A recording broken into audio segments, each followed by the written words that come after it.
What's up, everyone? Welcome to the postcard reviews. Today we are going to be reviewing the July 18th to 2026 fight weekend plus a weekday. And today's video might be a bit of a longer video today because there's quite a few fights that I want to be talking about and a specific fighter. So on the weekend there was, I think, Pacheco, Pacheco versus Immanuwel Aleem. There was Harlem Eubank versus David Papot. And then there was a whole Japanese card that I don't think much people were talking about, where there was, what was his name? Masuda versus HIga for the WBA Regular Championship for Bantamweight. Kenshiro Teraji versus Israel Gonzalez for the WBO Super Flyweight Championship, which was vacant. And we also had on that card Shokichi Iwata versus Erik Badillo for Iwata's WBC World Junior Flyweight title. And I'll mention the fighter that I want to talk about at the end as a bit of a surprise. Let's get started. I'll start with Pacheco versus Aleem. Pacheco, this was for super middleweight. I think it was the WBO international titles, so to get in the rankings. Pacheco, he was regarded as a highly doubted prospect for a while, I'm pretty sure. But I don't know. I think he has this. I just don't think there's anything that stands out particularly about Pacheco. He's good all around. Can't deny that. But there's just nothing that stands out. And I think this fight, what he did show that was good was a very nice jab. Because his jab throughout the fight actually kept pinging Aleem's head back. And later on in the fight, what he did well was the uppercuts. That was a nice implementation into his game. So if we go round by round, well, the important rounds. Round 1, I think it was round 1 to 6. It wasn't the cleanest fight. There was a lot of clinching. But for the clinching, I think it was initiated by Aleem more than Pacheco. But either way, Pacheco used those rounds to nicely establish a jab. And it started from the second round, I think. Yeah, it was the second round where I've noticed there's this defensive movement that he does where I think he's an orthodox fighter. He bends down and then turns back a little bit. And he does it quite a lot. And also his defense needs to be improved, specifically his right side, because his right hand's usually down quite a bit. And when he does that defensive movement, you could see in rounds 9 or 10 onwards that Aleem did start to catch Pacheco during that defensive movement with a nice right hand. And also something about Pacheco that I think he should try to improve on. And I might be ignorant because I haven't really watched his other fights. But I don't think he's that good of a finisher. Because round 7, he had Aleem in quite a bit of trouble, and I think he could have finished him that round. But nah, not there. And the round 10, he definitely could have finished him. Because in round 10, round 10 was the round. He got caught twice, quite badly, by Aleem while he was trying to go down back, and then since his right hand is always low, he got caught. But he has a decent chin, I would say. And round 10, he had some lovely uppercuts in that round.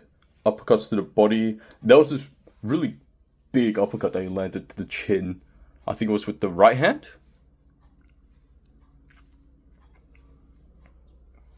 And then round 11, there was a knockdown scored for Pacheco.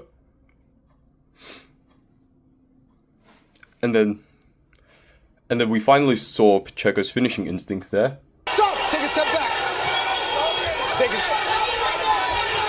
Pacheco taking a look at the clock. 40 seconds to work with here in the 11th. Everyone was talking about this being knockout or bust for Pacheco. And he is on the cusp of one right now. Ray Corona wins it off. And he got the job done. And also his straight shots were really nice. The jab, the straight, very, very nice. And then that's all she wrote. And the Pacheco won. Now if we check his rankings in the sanctioning bodies.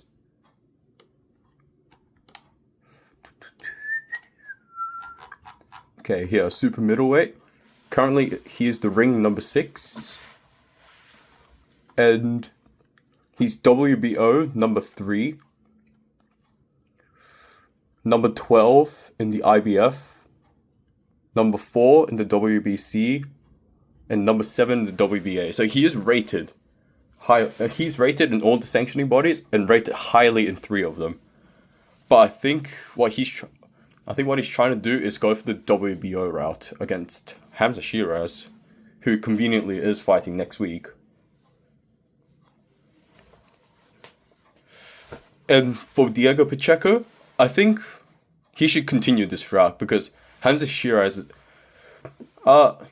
he's good, obviously. He has a very nice jab. But the opponents he's fighting for the title, come on. Ego Belanga, that's okay. That was when he stepped up to the super middleweight division. But then Aleem Begich, why? Why him for the title shot? And why is he fighting this German guy now? Simon Zackenhuber or something. I saw his record before I started this video. And he only fought in Germany. And I don't think he has a notable name on his record. So, after that fight, what I would hope is that even though Canelo's the mandatory, he's fighting Christian Mbile, so he's booked. So, since Hamza Shiraz and Daigo Pacheco are going to be finishing their fights in similar time, I hope they can reach an agreement to fight. Because I think Daigo Pacheco is due a title shot now. Whereas for Immanuwel Aleem, I don't really care. He's number 13 in the WBC. And I don't see him in any other ranking. So I guess he just tries to go the WBC route. How old is Daigo Pacheco? Daigo Pacheco is 25. Yeah, he's young. Jesus Christ. He can... I guess, yeah, he can take his time. But I think he is due a world title shot. So hopefully Hamza Shiraz and Daigo Pacheco can get an agreement. For the next fight, I'll talk about the Misfits Pro main event. Harlem Eubank versus David Papot. So obviously this fight, this might not be obvious, but this fight, David Papot wins. I think it's by UD, unanimous decision. And there was a lot of knockdowns in this fight.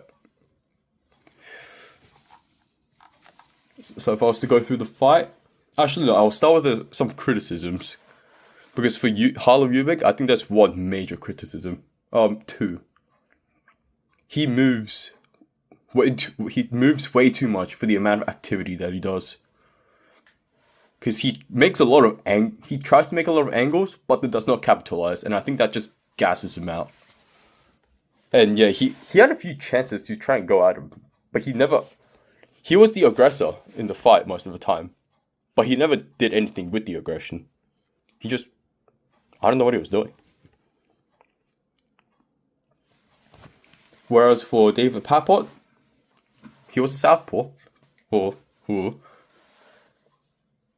and he was the guy that lost to Liam Parrow the last fight. But he did win against Josh Wagner, who fought Brian Norman. So there is a name, I guess. And this fight, he was very mainly the counterpuncher and a mover around the ring. So let's go through the fight. Rounds 1 to 5, 6. Oh my god, it was very dull. Because it was just David Papot around the ring, just pot-shotting once at a time. Eubank is failing to do anything with the aggression. And when he tries something, clinch. And then break. And then circle around again. Round 6 was where Eubank finally started to become a tiny bit more active. But I think the most exciting rounds of this fight were round 7 and round 10. Because for round 7...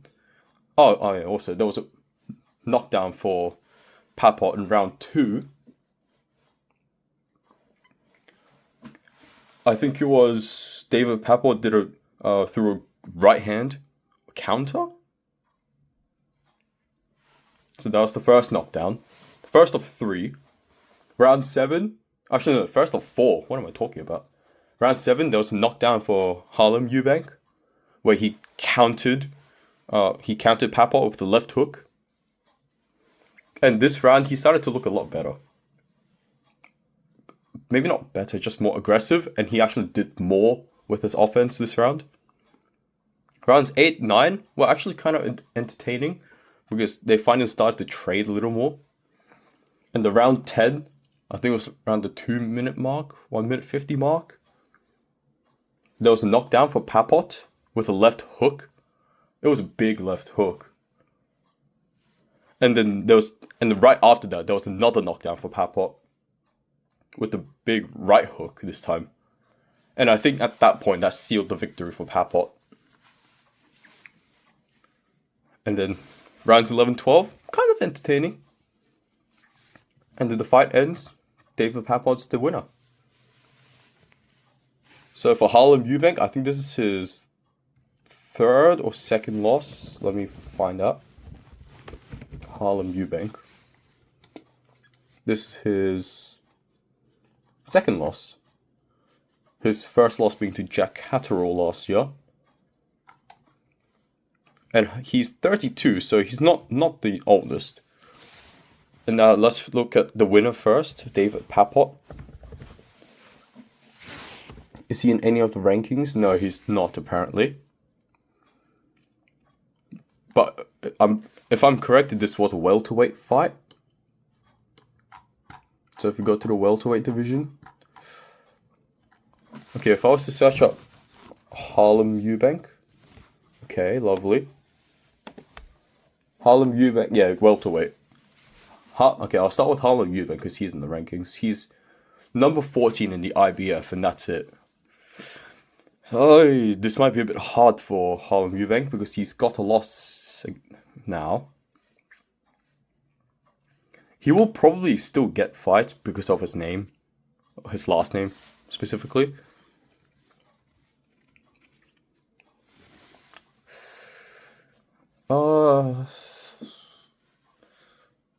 I don't know who he could fight. Karachukazian, maybe? I'm just looking at the IBF rankings right now. Tiger Johnson. I'm pretty sure he's had a fight recently. There's Jack Rafferty. That could be a decent fight.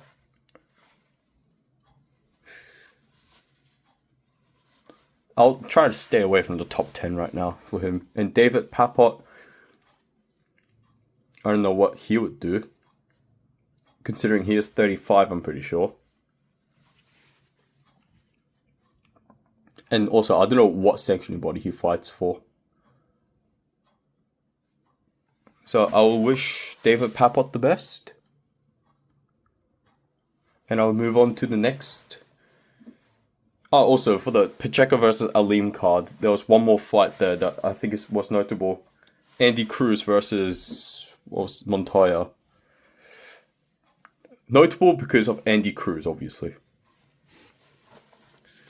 What I didn't know about Montoya, and I had to find this out by myself, he has wins over Jojo Diaz and Luis Vinado Lopez. I did not know that. So he's not the worst opponent that Andy Cruz could have chosen. But as soon as you saw them in the ring, you could tell it was going to be a short night. And you could immediately tell in the first round, Andy Cruz's defense is very nice. Very slick. Very Cuban-esque. And that probably comes from his Olympic pedigree. Round two, there was a knockdown for Cruz with a straight right to the chin. And we got to see more of Andy Cruz's offense in that round, because the first round there wasn't much offense. Round two was when he started putting on him. And then round three, I think it was pretty early in the third round. What was it? Andy Cruz started to swarm Montoya, and then the ref stopped it. It could have been a tiny bit early, but I'm not too mad at the stoppage, because Montoya didn't really do anything to oppose the stoppage or to like signal the ref that it doesn't need to be stopped. Because during the onslaught from Cruz, Montoya didn't really do anything. He didn't respond. He didn't have good body language, so it's understandable. But overall, it's probably a routine win. The thing I want to talk about this fight, though, was I thought I saw a post that said Andy Cruz wanted to move to the 130-pound division. Is that after this? If that's true, does he want to move after this fight, or is it not true? Hypothetically, if Andy Cruz is to remain in this lightweight division, he's currently number 3 in the IBF and number 4 in the WBC. And for the IBF, he's already lost to Raymond Murataya, the champion. And the WBC is going to be contested by William Zepeda and Lamont Roach. If he was to stay in the lightweight division, I think it would be easier for him to go to... would Raymond Murataya give the rematch? I don't think so. So I'll do the WBC. And around him, there's Sam Noakes. Doesn't Sam Noakes have a fight? I don't know. There's Dimitri Azanau, which I really do like him as a fighter. So that could be a decent fight. And then there's Yadier Herrera, who's currently the WBC interim lightweight champion. He could fight Yadier Herrera to gain the interim status. But if he was to move down to 130, I think he could do well. I think he should... I think I've seen Oshaki Foster and Emmanuel Navarrete in talks. So I guess the only person you could try to get a title from is Anthony Kakache, which I think he might actually have a problem with. But that's for that fight. And then now, the underrated card, which I don't think enough people are talking about. The Japanese card. I don't know what to call it, but it was the Japanese card. And there was 3 title fights in it. Technically, 3 title fights. And I'll start with... And also, I might not be able to give a good description on these fights because I couldn't really get to watch them. But the first title fight was Shokichi Iwata versus Erik Badillo. And this was for the junior flyweights WBC title. That was held by Shokichi Iwata after he won the title against Thamanu Nyomchong. So what I've gathered was Iwata won by 11th round TKO to defend his title. Yeah, I'm sorry guys, I couldn't get the fight footage. But he did make a defense, so if we look at the landscape for this division, there's a current unified champion in Rene Santiago, and there's an IBF champion in Thanongsak Simsri. I looked into Thanongsak Simsri's resume, and I don't think he's that great of a champion. So I think if Iwata wants to get a semi-easy unification, he could go with Simsri. But if he wants to But also, there's obviously Rene Santiago. Is there anyone else in that division?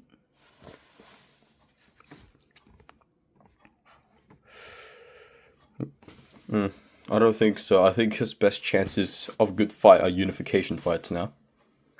And another underrated fight, I think, was Kenshiro Teraji versus Israel Gonzalez for the vacant WBO, what was it? Super Flyweight Title. Kenshiro Teraji wins by unanimous decision, scoring 2 knockdowns in the process, 1 in round 2 and 1 in round 12. And this win officially makes him the WBO Super Flyweight champion, and it also officially makes him a 3-division champion. So congrats to Teraji. And this might shoot him up in the pound for pound rankings. And in terms of his future opponents in this division,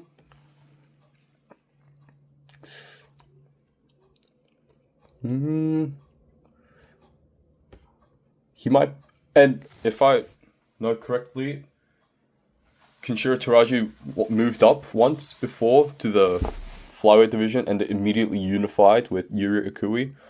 So if he does that track record again, a unification fight with Andrew Maloney or David Jimenez, I think, could be doable. And the WBC title is currently vacant. And I don't know who will win that, to be honest. Maybe Puma Martinez again? Yuri Ikui?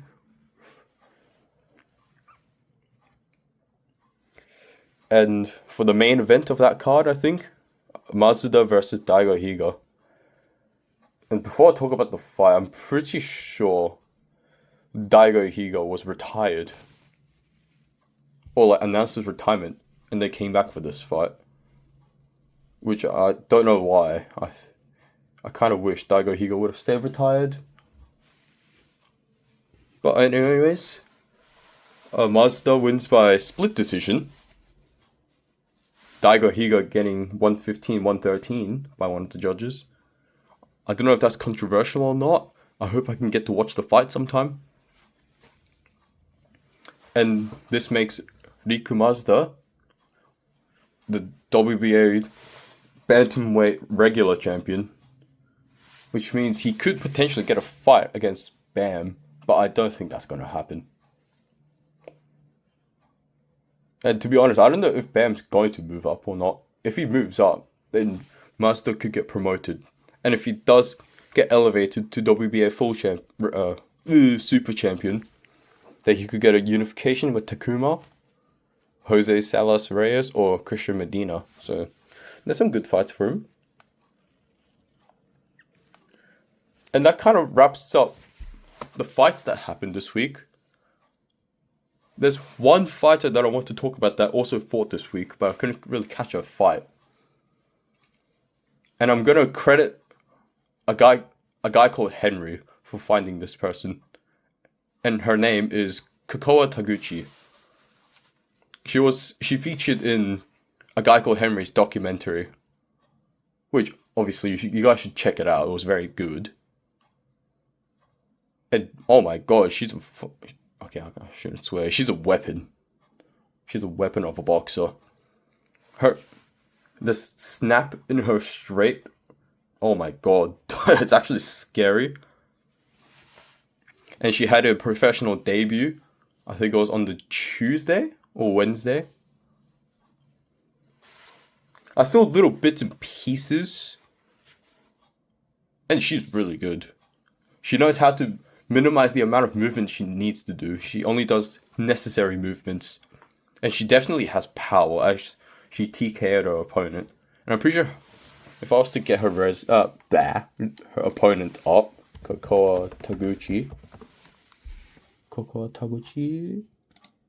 If I was to get her opponent's record up, I don't know if her opponent's that good or not. 3-2-1. Okay, never mind. But she did get the TKO. And I think she was in the strawweight division, so hopefully she can rise And she's going to get a lot of traction, I'm pretty sure now, because she has the exposure from the documentary. So hopefully more people get to notice her. And now this is actually the end of the fights that happened this week. And next week is also very stacked. Because if we look at the schedule for next week, on Friday, there's Fury versus Whack. Which, apparently, there's rumors, I don't know if it's a rumor or not, that it might not be televised, so I might not be able to watch it. But, come on, I think we expect Fury to win. If he loses, then I'm laughing. And then Demetrius Andrade is coming back against someone that I don't know. A Tide. And on Saturday is the big card. Anthony Joshua versus Christian Prenga. If I was to point out some fights I'm excited for, obviously Joshua Prenga. I don't know if I'm that excited for Hamza Shiraz versus Zakim Huber. I'm excited for Josh Kelly versus Kevin Ajago. Oops, I clicked on something weird. Jacob Bank is fighting, but there's a fight in that card that I want to watch, and it's Alexander Kishniak. If you guys don't know, he's one of the best amateurs of our generation right now. And I think this is his second professional fight now, so I'm excited to watch it.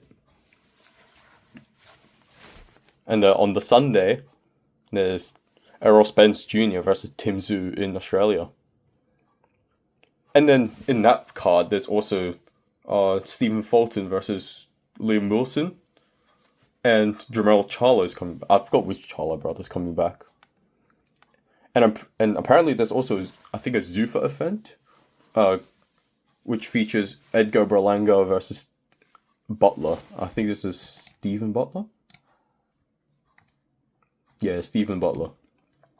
And in that card, there's a few good fights, actually.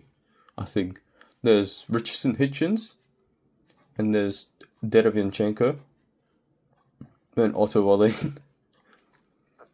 And yeah, that's all the major events for the next week. This has been a bit of a longer video, and I think it's been a bit messy as well, so sorry for that. But I will leave it here. Enjoy your day, everyone, and bye-bye.